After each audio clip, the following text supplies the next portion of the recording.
नमस्कार, मैं हूं मृत्युंजय कुमार झा। शाम के 5:30 बज चुके हैं और अगले आधे घंटे तक कमोडिटी मार्केट पर सबसे बड़ी कवरेज जारी है। आज बड़ा एक्शन है मार्केट में, हम डिटेल में आपको बताएंगे। और अगर आपके पास कोई सवाल है, आप जानना चाहते हैं कि आपके लिए कहां पर कमाई के मौके बनेंगे, तो आप सवाल पूछिए। नंबर आप नोट कर लें 02223001635। इसके अलावा आप 02223001635 पर भी अपना सवाल पूछ सकते हैं। चलिए, और सबसे पहले आपको मार्केट का एक्शन बता दें। मार्केट में अच्छा खासा एक्शन इस वक्त दिख रहा है। चांदी में 1700 रुपए से ज्यादा की तेजी आ गई है। गोल्ड का भाव 300 रुपए से ज्यादा ऊपर है, 50,600 के ऊपर। और चांदी 59,450 के करीब ट्रेड कर रही है। अंतर्राष्ट्रीय बाजार में गोल्ड करीब $20 ऊपर है और चांदी का भाव 4% से ज्यादा ऊपर है ग्लोबल मार्केट में। क्रूड मार्केट को देखिए, ब्रेंट 94 के करीब, नामेक्स क्रूड 88 के करीब और एमसीएक्स पर कच्चा तेल 7,250 के ऊपर ट्रेड कर रहा है। इसके अलावा मेटल मार्केट में भी चौतरफा बाइंग है। आप देखिए, कॉपर, जिंक, एल्युमिनियम, निकल, लेड सब में तेजी है। और इस वक्त आप देखें तो मेटल के जो बाकी काउंटर है, एल्युमिनियम में करीब 4% के आसपास की तेजी है और जिंक करीब 1.25% की मजबूती के साथ ट्रेड कर रहा है। तो अच्छी खासी तेजी ना सिर्फ नॉन एग्री में बल्कि एग्री में भी। एग्री में आप देखिए हरियाली जो यहाँ पर जीरा है, जीरे में करीब 400 रुपए की मजबूती, 1.5% के आसपास की तेजी। ग्वारगम करीब 1.5% ऊपर और ग्वारसीड का भाव करीब 0.25% की तेजी के साथ बंद हुआ है। इसके अलावा कोरिएंडर में तेजी है, कॉटन सीड केक में तेजी है और कॉटन में तो बड़ा उछाल है ही, करीब 4% का। तो आज जिस तरह से डॉलर का इंडेक्स वीक हुआ है, इसने ओवरऑल मार्केट को सपोर्ट दिया है, नॉन एग्री को ज्यादा। और इस वजह से बुलियन, क्रूड, एनर्जी, मेटल सब में तेजी आज देखने को मिली है और ये एक बड़ी वजह है। अब सवाल यह है कि क्या ये तेजी टिकेगी, क्या ये तेजी लंबे समय तक टिकेगी, ये बड़ा सवाल है। इस पर बात करने के लिए हमारे साथ अजय केडिया हैं, केडिया कमोडिटी के एमडी, अमित सजेजा हैं, मोतीलाल ओसवाल के, संदीप भान साहब हैं, सीओओ हैं साइम डार्वे ऑयल्स के, हमारे साथ सिंगापुर से जुड़ेंगे। और सुरेंद्र मेहता हैं, सेक्रेटरी हैं इब्जा के। आप सभी का बहुत बहुत स्वागत है। सबसे पहला सवाल अजय जी आपसे यही कि आज मार्केट में इतनी अचानक इतनी बड़ी खुशी क्यों आ गई, मार्केट जोश में क्यों आ गया आज? नमस्कार मिथुन जी। डेफिनेटली आज का दिन काफी जोश भरा है, क्योंकि कोई भी कमोडिटी ऐसी नहीं है जिसमें हमने नेगेटिव ट्रेंड देखा होगा। चाहे सोना चांदी पकड़े, चाहे एग्री कमोडिटी देखे, सभी में जबरदस्त तेजी है। कल का सेशन काफी इंपॉर्टेंट रहना है, क्योंकि फेड इंटरेस्ट रेट हाइक कर रहा है। बट ये कोई नई चीज नहीं, पिछले 2 सेशन में भी हमने देखा है कि जब जब इंटरेस्ट रेट हाइक हुई, उसके विपरीत सोने चांदी में तेजी आई है। उसका कारण है ऑलरेडी मार्केट 0.75 का रेट हाइक डिस्काउंट करके चल रहा है। और पिछले कुछ दिनों के जो डेटा पॉइंट देखे, उससे ये समझ में आता है कि जितना एग्रेसिव हॉकिशनेस हमने पहले फेड के स्पीच में देखा था, उतना अब होता हुआ नहीं दिखाई दे रहा। इससे पहले यूएन में भी हमने देखा था कि एक फटकार लगाई थी कि जिस ढंग से ग्लोबल सेंट्रल बैंक अपनी रेट बढ़ा रहे हैं, 2023 में रिसेशन बढ़ सकता है। तो ये सभी कारणवश डॉलर में हमने वापस एक गिरावट आते हुए देख पा रहे हैं, जिसका सीधा सपोर्ट सोने और चांदी पे मिल रहा है। तो मुझे लगता है कि कल का जो रेट हाइक है, उससे पहले थोड़ा पुल बैक मिल जाए तो बेटर है। बट कल के रेट हाइक के बाद सोने और चांदी में एक अच्छी खासी तेजी बनेगी। कल के बाद सोने चांदी में अच्छी तेजी बनेगी। तो चलिए, सोने चांदी की बात आपने कर दी है, तो आप बताइए अमित जी, आपके हिसाब से, चूंकि आज चांदी का मार्केट बहुत ज्यादा आप एक्शन के मूड में है और गोल्ड में भी तेजी बढ़ रही है, आपके हिसाब से सोने में और चांदी में क्या ये तेजी बढ़ेगी और बाई करना चाहिए अभी? जी नमस्कार मृत्युंजय जी। जी मेरा भी मानना है कि ये तेजी के बढ़ने की संभावना अच्छी खासी है।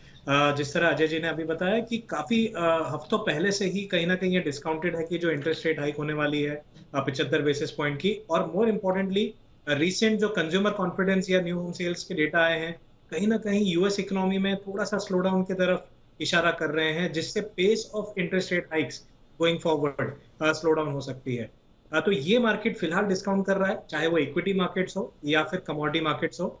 चांदी क्योंकि एक रिस्कियर बेट भी मानी जाती है और रिस्कियर एसेट्स में फिलहाल तेजी का एक रुख या रुझान देखने मिल रहा है, तो मुझे लगता है कि चांदी जो है गोल्ड को short term basis at least out perform कर सकती है। अच्छा, तो ये दोनों कॉल आपकी स्क्रीन पे आप देख सकते हैं और यहाँ पर आपके लिए गोल्ड में भी बाइंग की कॉल है और सिल्वर में भी बाइंग की कॉल यहाँ पर आपके लिए दी गई है, इस पर आप नज़र रखें। तो आज मार्केट में ज़बरदस्त एक्शन का माहौल बना हुआ है, लेकिन एक्शन सिर्फ बुलियन में नहीं है, सिर्फ एनर्जी में नहीं है, सिर्फ क्रूड में नहीं है, बल्कि एक्शन एग्री मार्केट में है और एग्री में पाम में भी बड़ा एक्शन है। और पाम में एक्शन ये है कि आज मलेशिया में जो पाम तेल का भाव करीब करीब 4% उछला है। और पाम में खबर ये है, दो खबर है। एक खबर ये है कि एक तो जो रेफरेंस प्राइस है वो यहाँ पर पाम को लेकर के बढ़ाया है। एक खबर ये है, मलेशिया में जो वायदा भाव है वो इसके बाद बढ़ा है, इस खबर के बाद। और इंडोनेशिया ने सीपीओ पर रेफरेंस प्राइस एक्सपोर्ट का 8% बढ़ाया। इसके अलावा दूसरी खबर यह है कि पाम तेल पर एक्सपोर्ट की छूट 31 दिसंबर तक बढ़ा दी गई है। इसका क्या इम्पैक्ट होगा, इस पर बात करने के लिए हमारे साथ एक बेहद खास मेहमान इस वक्त सिंगापुर से जुड़ रहे हैं। और हमारे साथ हैं संदीप भान साहब, जो कि सीओओ हैं साइम डार्वे ऑयल्स के। साइम डार्वे दुनिया की जानी मानी पाम प्रोड्यूसिंग कंपनी है। संदीप जी, बहुत बहुत स्वागत है आपका जी बिजनेस पर।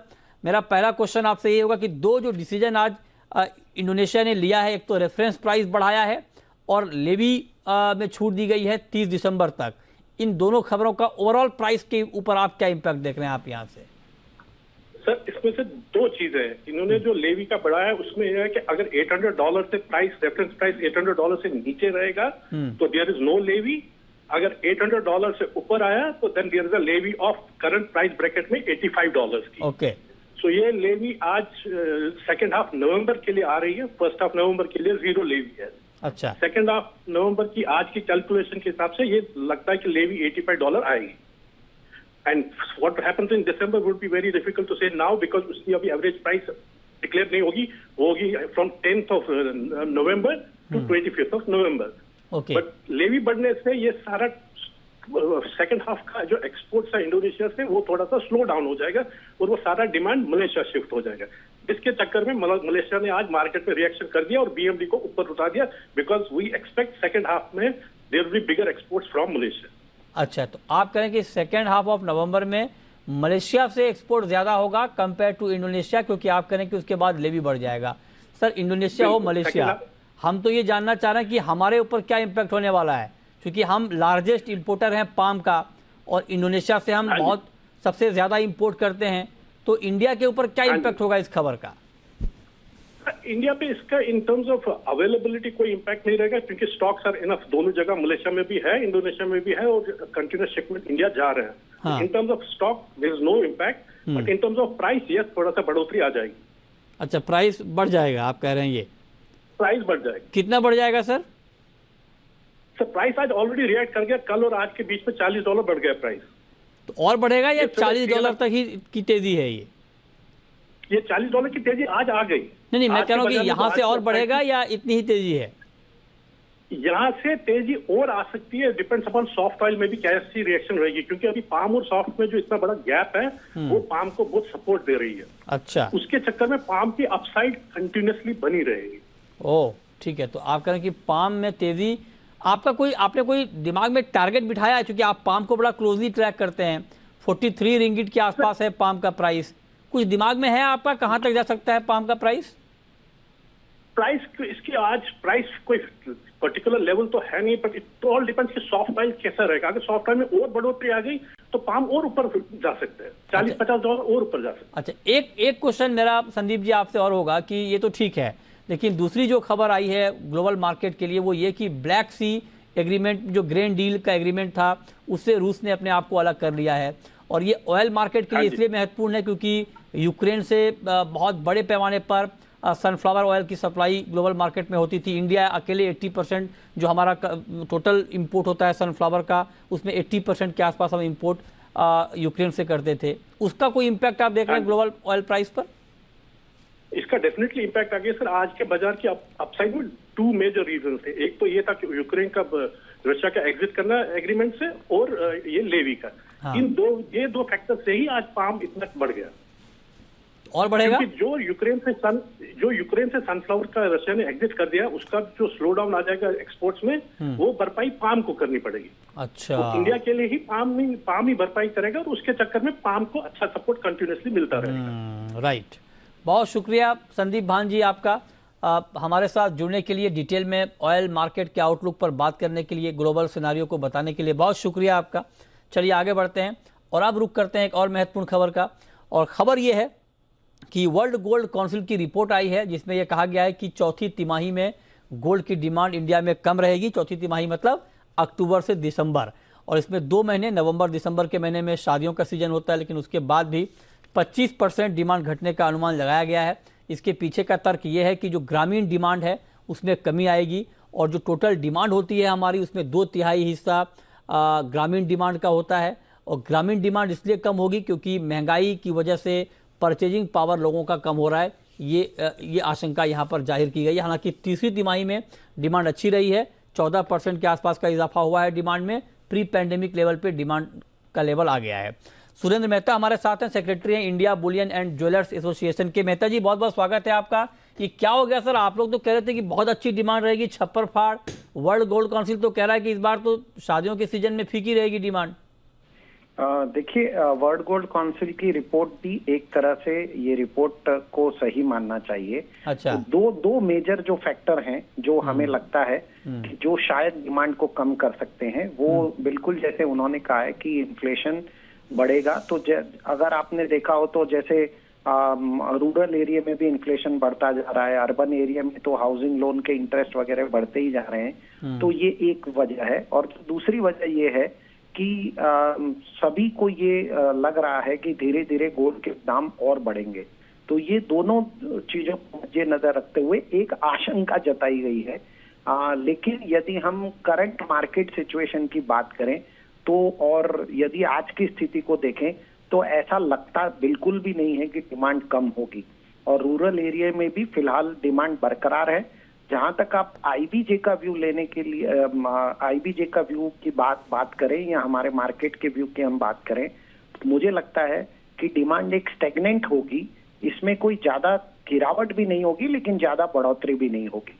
तो मैं थोड़ा सा वर्ल्ड गोल्ड काउंसिल के रूप से थोड़ा सा सहमत नहीं हूं। मुझे लगता है कि हम एक स्टेगनेंसी पे चलेंगे, क्योंकि वेडिंग सीजन 2-3 साल के बाद में पूरे खुलकर वेडिंग हो रही है और वेडिंग बहुत ज्यादा है इस बार। और लगभग वेडिंग सीजन पूरी नवंबर से लगा के पूरे फरवरी महीने तक 8 मार्च को नहीं। तो वर्ल्ड गोल्ड काउंसिल ये तो नहीं कह रहा ना कि शादी नहीं होगी, शादियां होंगी, गोल्ड कम खरीदेंगे लोग।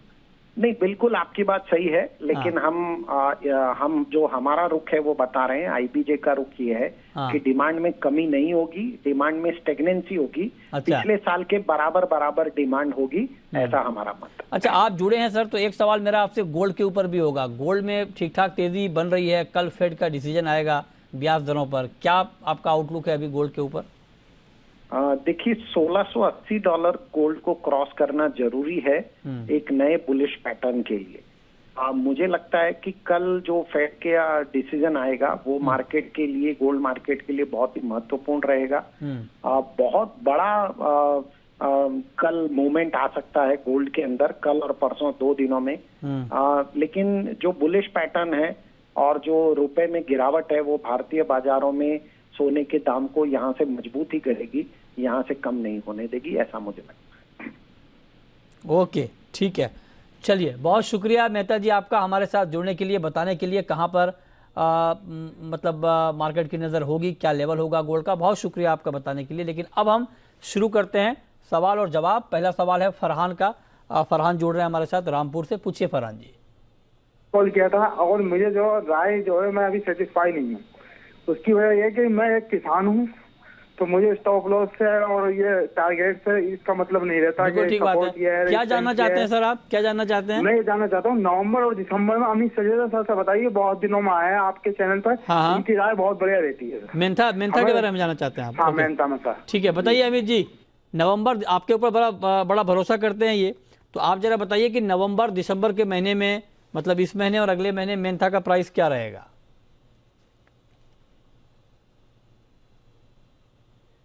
अमित जी म्यूट पे हैं, अनम्यूट कर लें आप।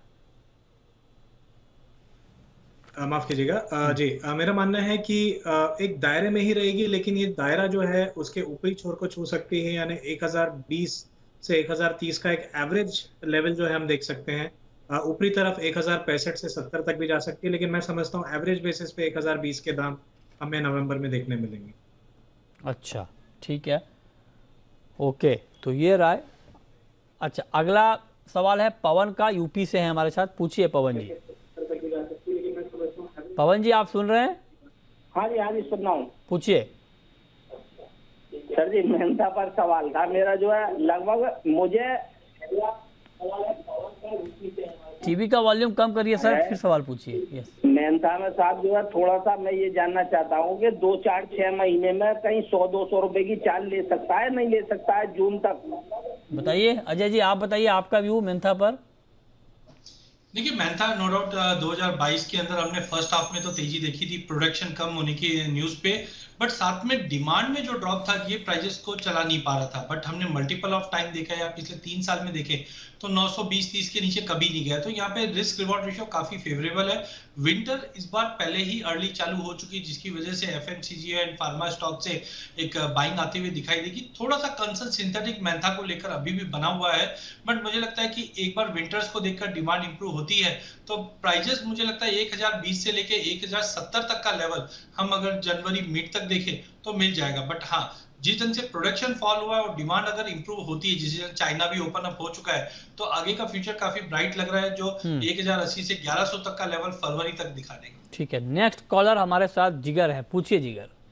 सर आज इंट्राडे में गोल्ड और क्रूड में क्या करना चाहिए? इंट्राडे में गोल्ड और क्रूड में क्या करना चाहिए बताइए अमित जी। जी देखिए, क्योंकि हमने सुबह से ही एक लगातार रैली देखी है, तो पिछले जो रिसेंट जो ट्रेंड है उसको देखते हुए एक करेक्शन रूल आउट नहीं कर सकते। करेक्शन का वेट करें, 50,500 से 450 के बीच कहीं ना कहीं आपको दाम मिलेंगे, वहां पर लीजिए। और 1 से 2 दिन यानी आज से कल के बीच में मुझे लगता है कि $1685 के करीब प्राइसेस जा सकती हैं, यानी 50,900 से 50,950 तक गोल्ड जा सकता है। जहां तक क्रूड का सवाल है, यहाँ पर भी सिमिलर पैटर्न फॉलो होगा ऐसा लगता है, क्योंकि हमने ऑलरेडी एक बड़ी सी गैप अप ओपनिंग देखी है। एक हल्की सी गिरावट का वेट कीजिए, 7,200 के करीब जब आए टाइमिंग करके लीजिए, 7,050 के करीब का स्टॉप लीजिए और 7,350 का इमीडिएट टारगेट, और ओवरऑल 7,410 से 20 तक का 2 से 3 सेशंस का व्यू लेकर चला जा सकता है। ठीक है, अगला सवाल अब जोशी जी पूछ रहे हैं। पूछिए जोशी जी। हाँ सर, मैं करंट रेट से सिल्वर के लिए पूछ रहा था, सिल्वर में क्या करना चाहिए? अच्छा, ताजा भाव पर चांदी में क्या करना चाहिए? चांदी में बहुत बड़ा एक्शन है, बड़ी तेजी है, बताइए अजय जी, इस भाव पर भी कोई ट्रेड है चांदी में भी?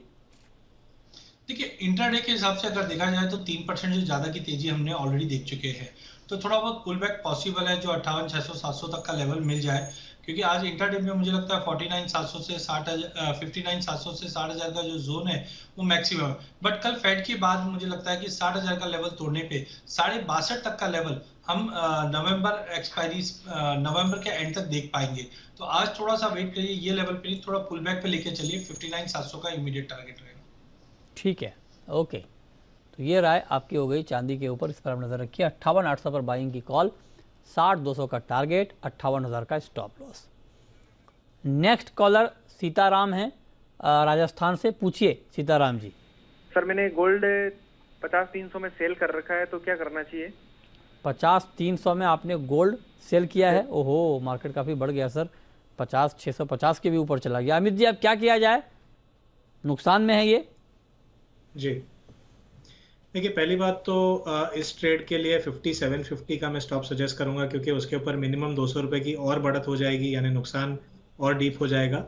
सेकेंडली 5750 के ऊपर नहीं जाता तब तक एक रिट्रेसमेंट, जैसे मैंने अभी बताया था, 50-500 से 450 तक आ सकती है, वहां पर भी एग्जिट होकर पोजीशन को डबल किया जा सकता है बाय साइड। ठीक है, इस पर आप नजर रखिए गोल्ड में। नेक्स्ट कॉलर कुलदीप है हमारे साथ, चंडीगढ़ से जुड़ रहे हैं। पूछिए कुलदीप जी। सर नमस्कार। नमस्कार, पूछिए। सर ये केडिया जी से पूछना था, मैंने ना कल 497 रुपए में एनजी शॉर्ट किया है। 497 पे आपने एनजी शॉर्ट किया है? केडिया जी से। ओके, जरा एक बार प्राइस दिखाइए एनजी का। 497 पे आपने शॉर्ट किया है, अभी मार्केट है 515 के ऊपर।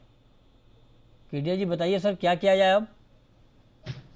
देखिए एनजी में जो पहले हमने तेजी देखी फिर मंदी देखी, वो मेंटेनेंस के लिए कुछ हाउस बंद हुए थे, जिसकी वजह से हमने तेजी मंदी देखी। बट कल से जो तेजी आई है उसका 2 कारण है, एक तो विंटर ऑनसेट और दूसरा रशिया ने जो वापस पोर्ट और ट्रांसपोर्ट लॉजिस्टिक लॉक किया है, उसके बाद एनर्जी के प्राइसेस बढ़े हैं। 520 का एक स्टॉप लॉस स्ट्रिक्टली मेंटेन रख लीजिए, क्योंकि 520 के ऊपर प्राइसेस थोड़ा भी होल्ड होता है तो आई थिंक करीबन 540 से 556 तक का लेवल दिखा देगा। तो आई थिंक आज मॉर्निंग में भी हमने देखा कि 506-7 तक का एक बार लो मारा था, तो होप यही है कि 500-502 तक का लेवल अगर मिल जाए तो बेटर निकल जाइए, बट 520-521 का स्ट्रिक्ट स्टॉप लॉस रखिए, क्योंकि इसके ऊपर लगभग 20 से 25 रुपए की तेजी मिल सकती है। तो आपको अजय जी ने अलर्ट कर दिया है कि अभी 515 के आसपास का भाव है, 5 रुपये तक आप और वेट कर लें, जो अजय जी आपको बता रहे हैं 520 तक। लेकिन उसके बाद अजय जी कह रहे हैं कि आप वेट ना करें, क्योंकि उसके बाद एक बड़ा जंप 30-40 रुपये का आ सकता है, तो आपका जोखिम बढ़ जाएगा। तो उसके बाद आप निकल जाएं, और अगर आपको नीचे में 500-505 का लेवल मिलता है तो अजय जी ने कहा कि आपके लिए एग्जिट करना ठीक रहेगा। और देखिए थोड़ी बहुत गिरावट आ भी गई है भी, तो इस पर आप नज़र बनाए रखिए। नेक्स्ट कॉलर उमेश है, पूछिए उमेश जी। मेरा सवाल कॉटन पे है। हाँ, कॉटन पोजिशनल व्यू के हिसाब से मुझे 1 महीना 2 महीने के हिसाब से अभी बाई कर सकते क्या? कॉटन में भी आज बहुत बड़ी तेजी आई है। अमित जी कुछ कहेंगे आप कॉटन पे? जी देखिए, मेरा मानना है कि ये करंट तेजी जो है फिलहाल ऑब्वियसली न्यूज़ पे भी आई है और शॉर्ट कवरिंग भी ड्यू बन रही थी। पॉसिबल है कि 31,500 तक की रैली एक्सटेंड होगी, लेकिन मैं फुल फ्लैश तेजी के लिए फिलहाल थोड़ा सा सावधान रहूंगा। मुझे लगता है कि यहाँ से 1600 से 1800 रुपये और बढ़ने के बाद शायद दोबारा एक गिरावट का रुख हमें देखने मिले। तो इमीडिएट तौर पर हफ्ते 2 हफ्ते के लिए तेजी सही रहेगी, लेकिन उसके बाद मैं थोड़ा सा कॉशियस होने की सलाह दूंगा। ओके, नेक्स्ट कॉलर हमारे साथ शिव शंकर हैं, पूछिए शिव शंकर जी। जी नमस्कार सर। नमस्कार, पूछिए। सर मैंने 2 लॉट चांदी के सिल्वर के 57,000 में लिखे हुए हैं, क्या भाव आ सकते हैं वापस 57,000 के? 57,000 के बुक करना? जी जी जी बताइए अजय जी, 57,000 का भाव फिर से दिखेगा अभी हाल फिलहाल चांदी में? देखिए कल का जो इवेंट है वो काफी इंपॉर्टेंट है। वॉलिटिटी मुझे लगता है कि 2-2.5 हजार रुपए की वॉलिटिटी आए तो कोई बड़ी बात नहीं है। अगर जैसे मैंने सुना इनका शॉर्ट है, तो मुझे लगता है कि 60,400 का एक स्टॉप लॉस रख लीजिए, क्योंकि अगर एक बार 60, 200, 300 के ऊपर प्राइस निकलती है तो पिछली बार की तरह हम 62,500 का लेवल क्रॉस करते हुए दिखेंगे। तो ज्यादा मन मंदी का नहीं है, बट हाँ वॉलिटिटी को देखते हुए 57.5-58 का रेंज जो है वो एक बार टेस्ट कर दे, बट सस्टेनेबल नहीं रहेगा। तो बेटर है अगर शॉर्ट है तो उसको एक स्ट्रिक्ट स्टॉप लॉस के साथ रखिए। अगर 60-200, 60-400 के ऊपर निकलता है तो मुझे लगता है 2-2.5 हजार रुपए की तेजी ज्यादा मिल सकती है।